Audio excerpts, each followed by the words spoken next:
ખાસ તો આપણા બધા મિત્રો છે, બધાને તમે બધા પર્સનલી ઓળખો જ છો. આ દરેક મિત્રો હેલ્પલાઇન ફાઉન્ડેશન દ્વારા તમને અત્યારે બધાને ડાકોરની યાત્રા કરાવી રહ્યા છે. એના મૂળ પ્રમુખ છે અમારા વિપુલભાઈ ગજ્જર અને એમની સમસ્ત ટીમનો હૃદયપૂર્વક આભાર માનીએ છીએ કે આટલી સરસ યાત્રા. અને એમાં પણ અત્યારે ધનારક જ્યારે ચાલી રહ્યો છે, ધનુર્માસ જ્યારે ચાલી રહ્યો છે અને ધનુર્માસની અંદર પવિત્ર ધનુર્માસમાં તમને દ્વારકાધીશ રાજા રણછોડના દર્શન કરવાનો લાભ આજે આ ટીમ દ્વારા અર્પણ કરવામાં આવે છે. એ બદલ આ સમસ્ત ટીમનો હું હૃદયપૂર્વક આભાર માનું છું. અને આના જે દાતા જે થયા છે, તમને જે ડાકોર લઈ જવા માટે જે દાતા જે થયા છે એના માટે તમે બધા જ પ્રાર્થના કરજો કે એમનું દીર્ઘાયુ સારું રહે, એમનું સ્વાસ્થ્ય સારું રહે, કુટુંબીજનોના પણ એ પણ બધાનું સ્વાસ્થ્ય સારું રહે અને વધારે પ્રગતિના પંથે આગળ વધે એવી તમારા બધાને એમના શુભ આશીષ એમના એ દાતાઓને પાઠવજો. જય શ્રી કૃષ્ણ. જય રણછોડ. ધનુર્માસમાં જય માતાજી. ધનુર્માસમાં આપણે સારી જગ્યા જઈ રહ્યા છે. પહેલા તો આપણે સવારમાં જાત્રા કરતા હતા, પણ બપોરની પહેલી આપણે જાત્રા કરીએ છીએ. બરાબર છે? ડાકોરની ધમાલ કરતા જજો, મસ્તી કરતા જજો, ભગવાનનું નામ લેતા જજો અને રાજા ધીરાજ રણછોડરાયને પ્રાર્થના કરતા જજો અને ગરબાન ભજન કીર્તન કરતા કરતા ડાકોરની યાત્રા તમારી બધાની શુભ બને એવી પણ શુભકામનાઓ. હવે આ તમે જે જાત્રા લઈ જાય છે ડાકોરની, એ સ્વર્ગવાસી મધુબેન ઈશ્વરભાઈ પટેલ, સ્વર્ગવાસી અમારા ગામના છે, ખાનપુરના છે. એમનો પૌત્ર હાર્દિક અત્યારે લંડન છે. એની ઈચ્છા હતી કે બા દાદાઓને કહી કે આપણે લઈ જવા. તો અમે શોર્ટ ટાઈમમાં મને 2-3 દિવસની કે લઈ જાય. અમે પ્લાનિંગ મેં મધુભાઈ જો નક્કી કરી અને આપણે આટલું કર્યું છે પ્લાન. અને હાર્દિક છે લંડનથી, તમને બધો જોવે છે આ કેમેરા. બધાને જય શ્રી કૃષ્ણ કહી દો.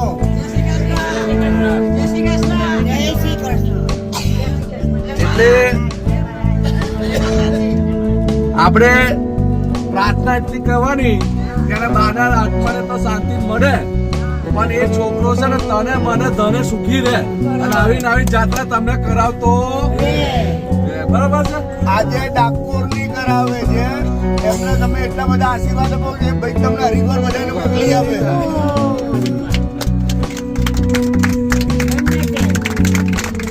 હેલ્પલાઇન ફાઉન્ડેશન ને પણ આવીને આવી ભગવાન શક્તિ આપે એની પણ પ્રાર્થના કરજો. હા.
બાપની સેવા નહીં કરી એવી આ લોકોએ અમારી કરી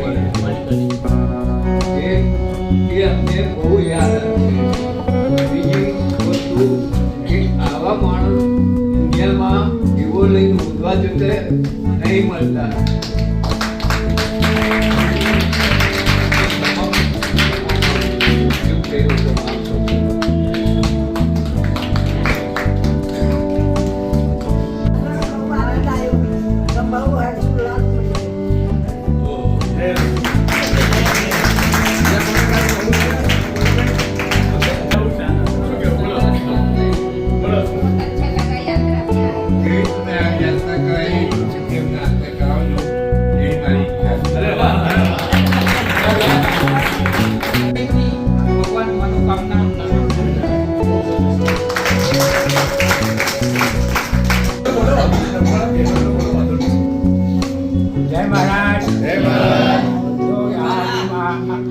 કરાવી એ બદલ ઘણો આભાર. અને તમારાનો તો મને ત્યારનો આવ્યો આશ્રમમાં એક જ વખત તમારી મુલાકાત થઈ અને મને એમ થયું કે આ વ્યક્તિ એટલી બધી સકદમ પૂછે વાત એટલે તમારો બહુ આધાર તમારી પ્રાર્થના કરી.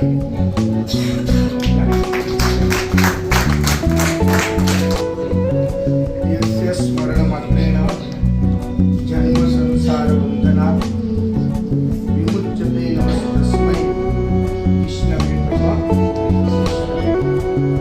આજે એવા સરસ ધામમાં જે રાજા રણછોડ એ ડાકોરનોને પણ આખા ભારતનો આખા વિશ્વનો નાથ કહેવાય એ પવિત્ર યાત્રાધામ ડાકોરની અંદર જ્યારે આપણે સૌ દર્શન કરવા માટે એકત્રિત થયા છીએ ત્યારે સૌથી પહેલા તો જેને આ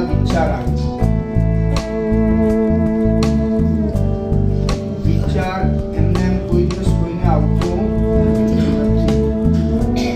એને વિચારને પણ કેટલું વિચાર્યું હશે કે હું આવી રીતના કોઈને યાત્રા કરાવું અને એમાં પણ વૃદ્ધાશ્રમના વડીલો માટે એ જે વિચાર આવ્યો એવા હાર્દિકભાઈ, એમના પિતાશ્રી ભાનુભાઈ, એમના ભાઈશ્રી પણ હમણાં અહીંયા હતા, એ સાથે એમના અંકલ તથા એમના કુટુંબીજનો સાથે સાથે હેલ્પ ફ્રેન્ડ ફાઉન્ડેશન દ્વારા જે આયોજન કરવામાં આવ્યું છે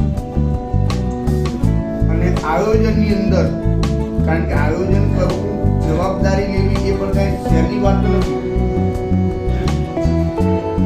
બસ આવી બસમાં બેસી ગયા અને આઈને લઈ ખવડાવી પાછા મૂકી દીધા એ કઈ સહેલી વાત નથી. કારણ કે જ્યારે વ્યક્તિ આ જવાબદારી લઈને નીકળતો હોય ને ત્યારે એના માથા પર એટલો બધો ભાર હોય કે કદાચ એક આખી ટ્રકનો જેટલો વજન હોય ને એટલો વજન એ મગજ ઉપર એ લઈને વ્યક્તિ ફરતો હોય. કેમ? એને એક ચિંતા હોય કે હું જ્યારે વડીલોને લઈને જ્યારે નીકળ્યો છું ત્યારે ચોક્કસ તમને એટલા સુધી હું કહું કે હેલ્પ ફ્રેન્ડ ફાઉન્ડેશનના દરેક મિત્રો જ્યારે ગાડીમાં જ્યાંથી બસ ઉપડી ને ત્યારથી ભગવાનને પ્રાર્થના કરતા હે મારા નાથ આ લોકોને શાંતિથી દર્શન કરાવજે, કોઈ પણ જાતની તકલીફ ના પડે અને શાંતિથી હેમ ખેમ એમને તું પાછા લાવજે. આવી પ્રાર્થના તો ચોક્કસ આપણે કરી હશે ને કરી હશે તો જ આપણો આ જે પ્રયત્ન છે એ સફળ બનતો હોય છે. કારણ કે એક મા બાપને જ્યારે યાત્રા કરાવવા માટે દીકરાને કેટલું કરવું પડતું હોય છે એક મા બાપને લઈ જવા માટે, પણ અત્યારના આ કલિયુગના દીકરાઓ મા બાપને લઈ જતા નથી. પણ હું તો એટલું માનું છું કે હેલ્પ ફ્રેન્ડ ફાઉન્ડેશનની અંદર જેટલા પણ મિત્રો છે ખાસ તો એમના મા બાપને વંદન કરું છું. કારણ કે એમના મા બાપના જે સંસ્કારો છે એ સંસ્કારો થકી આજે આપણા ડાકોરની અંદર આ વિશ્વકર્મા ધામની અંદર આજે આપણે બેઠા છીએ. આ ધામમાં એમને એમ હોવાતું નથી આપણાથી. કેટલા જન્મના પુણ્ય કર્યા હશે આપણી યાત્રા ડાકોર સુધી આપણામાં એક કહેવત છે કે 4 ધામની યાત્રા કરો ને, 4 ધામની યાત્રા કરો તો છેલ્લે તમારે ડાકોર તો દર્શન કરવા પડે ને, કરવા જ પડે. જો ડાકોરના જો તમે દર્શન ના કર્યા તો તમારી 4 ધામની યાત્રાનું કોઈ પણ ફળ મળતું નથી. તો આપણે કેટલા ભાગ્યશાળી છીએ, 4 ધામ તો નથી પણ ડાકોરના તો દર્શન આપણે કરી લીધા. ભક્ત બોડાણા દર પૂનમે દ્વારકા જતા હતા, ચાલીને હાથમાં તુલસીનો રોપો લઈને દ્વારકા જતા હતા. અને જ્યાં સુધી એમના જવાની હતી ત્યાં સુધી ગયા. ધીરે ધીરે એમની ઉંમર થવા માંડી તો ભગવાન અને ભક્ત કઈ અલગ નથી, પણ બોડાણા સ્વયં દ્વારકાધીશ જોડે વાતો કરતા હતા અને દ્વારકાધીશ એમની સાથે પણ વાતો કરતા હતા.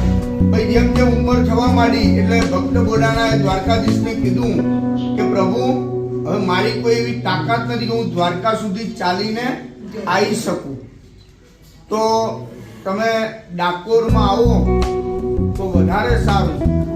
તો ભગવાનને કેટલી બધી એકવાર કીધે ભગવાન નહીં આવી ગયા, કેટલી વાર બોડાણાએ આજીજી કરી હશે ભગવાનની સામે. ત્યારે ભગવાન એમને એવું કીધું કે હું તમારી સાથે આવું ખરો પણ એક જ શરત ઉપર. કઈ શરત? તો કે હું જ્યારે તમે ગાડું ચલાવો અને હું ગાડાની પાછળ બેસું તમારે પાછું વળીને જોવાનું નહીં. ત્યારે ભગવાન દ્વારકાથી નીકળ્યા હતા ગાડામાં અને ડાકોર આવ્યું અને બોડાણાને ચિંતા કરવા માંડી કે ભગવાન છે ખરા, ભગવાન છે ખરા. કદાચ પાછળ વળીને જો કદાચ ભગવાન પાછળ નીકળી ગયા દ્વારકામાં તો મને કઈ ખબર નથી. તો બોડાણાએ ત્યાં પાછું વળીને જોયું ત્યારે ભગવાન ડાકોરની અંદર એમણે અહીંયા વાસ લીધો. એટલે આજે ડાકોર એ પવિત્ર ધામ કહેવાય છે. દ્વારકા પછીનું જો કોઈ સ્થળ હોય તો એ ડાકોર છે. અને એવા પવિત્ર ધામની અંદર જ્યારે આપણે સૌ એકત્રિત થયા છીએ ત્યારે જે યજમાન જે બન્યા છે એ યજમાનને સૌથી પહેલા મારા કોટી કોટી વંદન કે તમે તમારા દીકરાઓને જે સંસ્કાર આપ્યા છે, ઉચ્ચ સંસ્કાર આપ્યા છે, એ સંસ્કારનું ફળ અવશ્ય પરમાત્મા રાજા રણછોડ અને વિશ્વકર્મા ભગવાન તમને અવશ્ય આપશે. અને આ જે વિચાર જે આવ્યો છે કે દીકરાને તો આવ્યો પણ દીકરા પછી બાપે અમલમાં મૂક્યો. બાકી દીકરો એમ કે મારે આવું કરું, બાપ એમ કે ગયા સામાન બેસી જા, કશું કરવું નથી. કદાચ બાપે અમલમાં મૂક્યો તો કદાચ ભાઈ એમ કે ના ના ભાઈ અત્યારે જવા દો, અત્યારે આપણે કરવું નથી, આપણે એ પછી માતા કોઈની આપણે દેવી નથી. જો ભગવાનની આરતીના સાક્ષીમાં મળશે બરાબર. એટલે કહેવાનો ભાવાર્થ એવો છે કે જે સંસ્કારો છે, જે પેઢીઓથી એમના જે સંસ્કારો આવ્યા છે એ સંસ્કારો એમની આગળની પેઢીઓની અંદર પણ ઉતરે. બસ એવી આપણે પરમાત્માને પ્રાર્થના કરીએ. અને આજના તાજના સાક્ષી જે અહીંયા હેલ્થ ફાઉન્ડેશન આજના જે યજમાન છે અને વિશ્વકર્મા દાદા છે, રાજા રણછોડ છે, એના ચરણોમાં આપણે પ્રાર્થના કરીએ કે બસ અમને બધાને સ્વસ્થ રાખજો, સારા રાખજો અને અમારું દીર્ઘાયુ સારું રહે એવી આપણે જો ભગવાનને પ્રાર્થના કરીએ. અમને જે યાત્રા કરાવી છે એ પરિવારનું પણ સ્વાસ્થ્ય સારું રહે અને જે આ યાત્રાની અંદર જે મદદરૂપ આપણને થયા છે, કારણ કે પૈસા આપીને સુખી લોકો સહેલી વસ્તુ છે, પૈસા આપીને સુખી લોકો સહેલી વસ્તુ છે, પણ એની પાછળનું જે મેનેજમેન્ટ કરવું એના માટે પણ ભગવાન એમને વધારે શક્તિ આપે.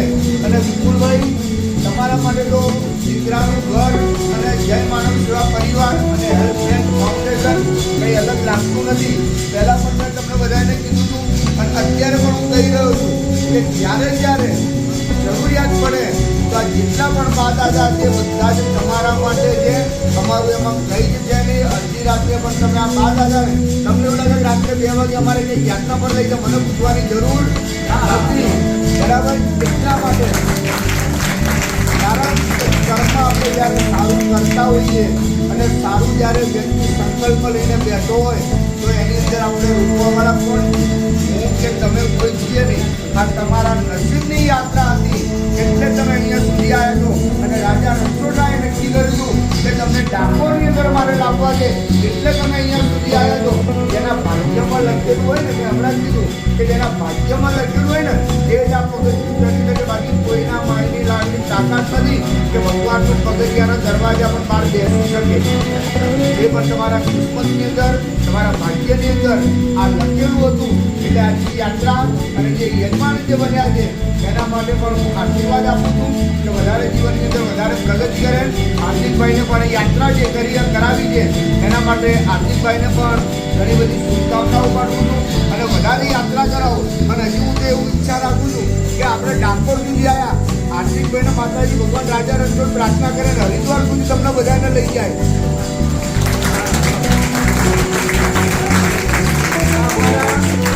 આ વિપુલભાઈનો સંકલ્પ છે.